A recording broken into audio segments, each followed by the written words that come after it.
Hey guys, Josie with Queen My Pawn. Today I want to show you how to start learning chess in the easiest fashion.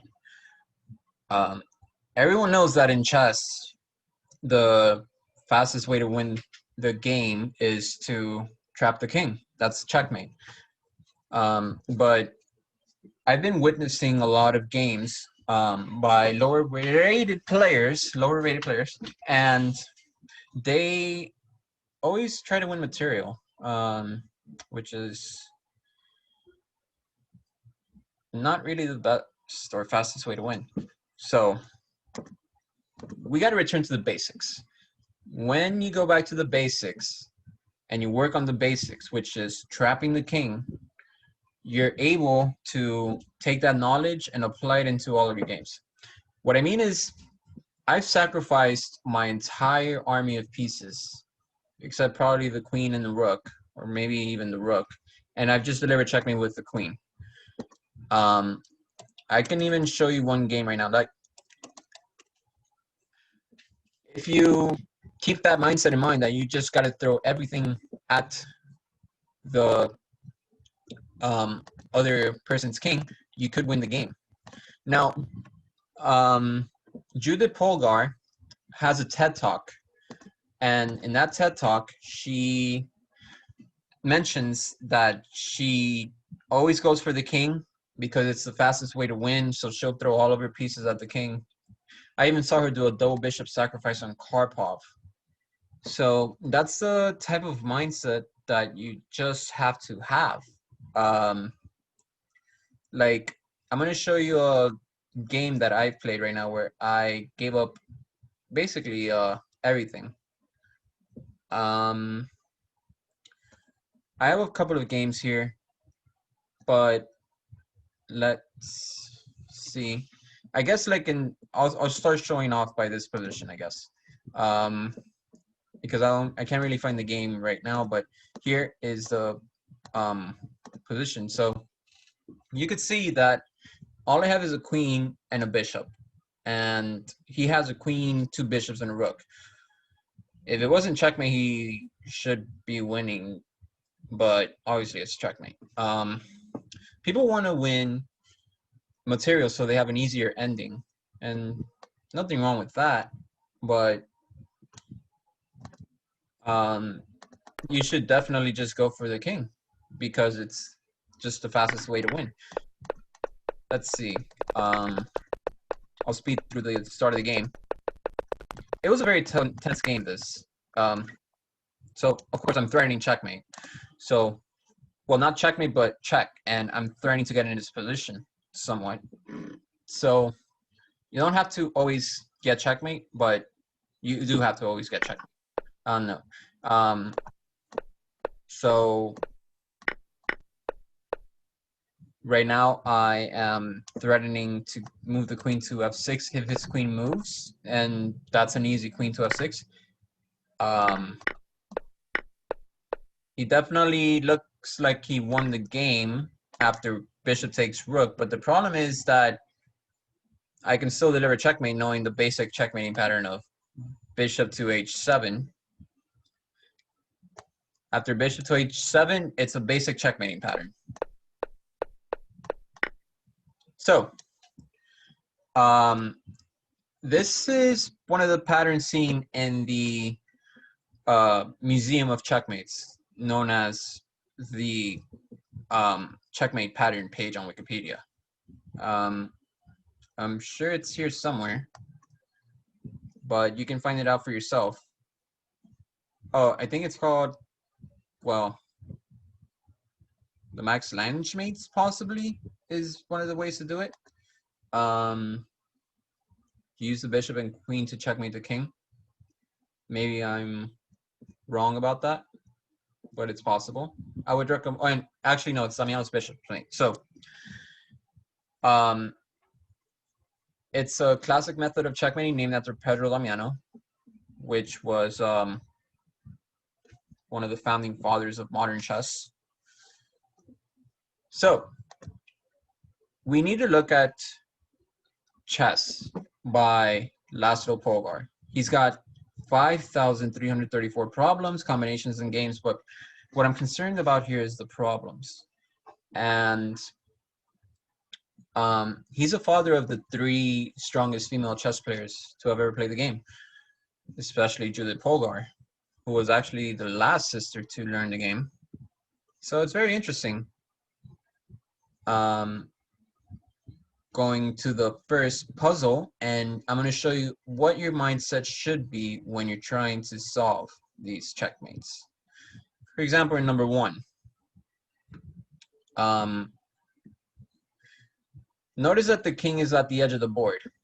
And if we go to board editor, it's like, I could set up the whole board right away, and I should do that. It'll be very fast because I know some tips and tricks. There we go. That's the pawn structure. Then you got the rook and the queen. You got the bishop. You got the other queen. Is it really on a 6? Wow. I don't know how the queen got there, but okay.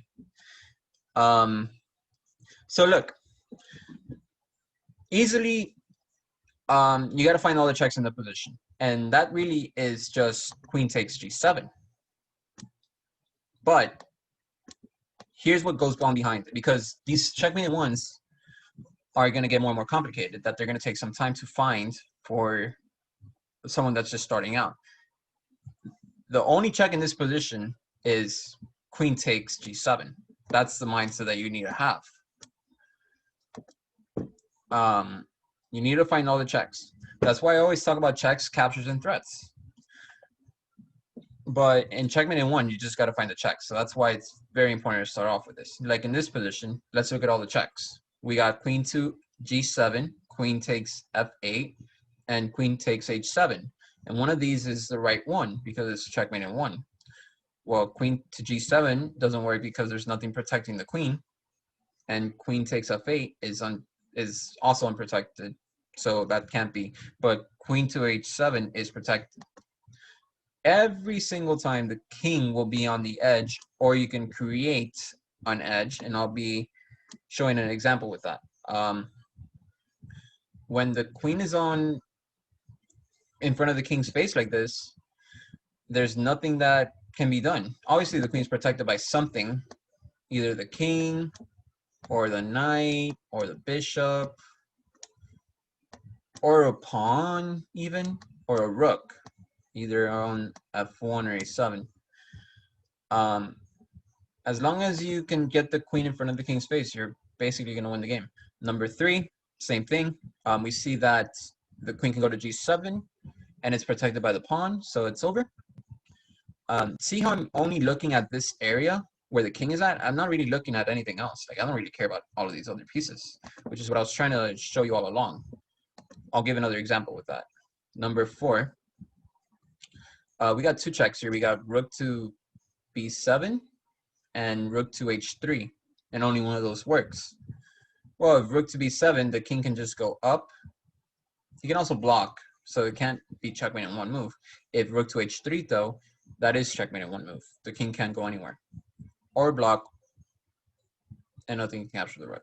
All right, this is a checkmate known as, I think it's called my Checkmate. So yeah, this is called my Checkmate.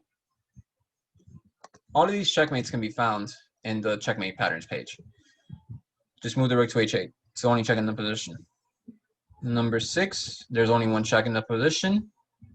And that's rook to g8, rook to g1, sorry. So number 7 is another one.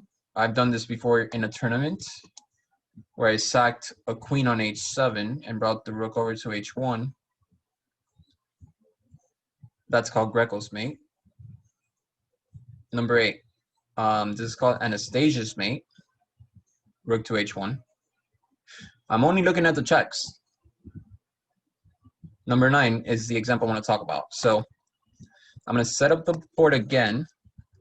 So we have a king there. We have a rook on, I think it's on b1. Rook, okay, and we got a pawn there and a king there. Okay, so here's what I want to talk about. And the king is not on the edge of the board, but you can still do checkmate.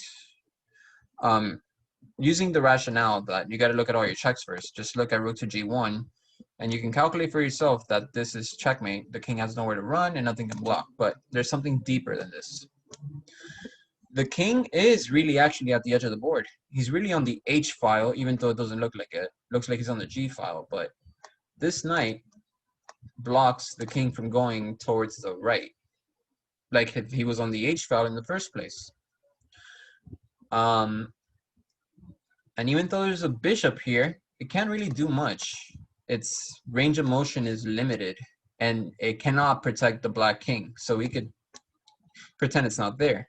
Same thing with the rook. It cannot protect the black king from down there, so we can get rid of it.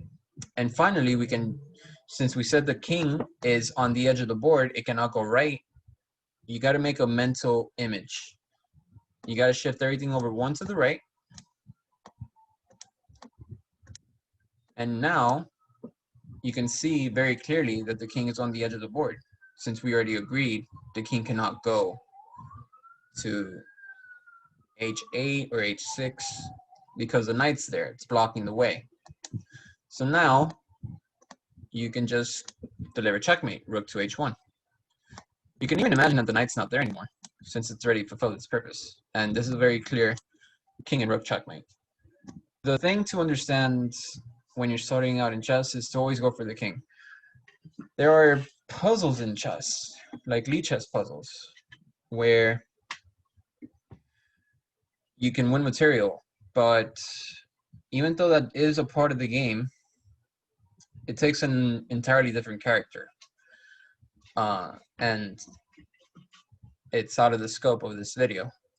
It's about how to defend a win in this situation. And once you defend the win by calming his initiative, which he may have since he just won a piece, that he may have sacrificed or just blundered, you gotta trade the pieces off and then you get the winning ending.